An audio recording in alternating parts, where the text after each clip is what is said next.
In this video, you will see how to add last name and page number in Word MLA format like this. You can add your last name and page number at the top right hand side in Word document.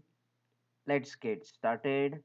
To insert last name and page number in Microsoft Word, go up to the insert option and go to the page number here.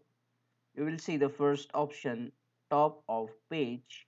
Select the third option, plain number 3. This is used for the MLA format where the page number is on the top at the right hand side.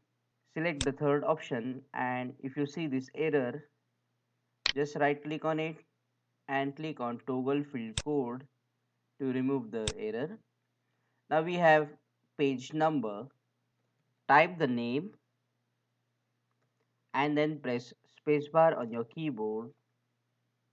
Now double click inside the body of the Word document, and that's how you can put last name and page number in Word document. Now if you scroll down, you will see that there is a preceding page number with the name inside it. Like the video to tell YouTube that this video is useful. Don't forget to comment and subscribe if this video solved your problem. See you again in the next videos.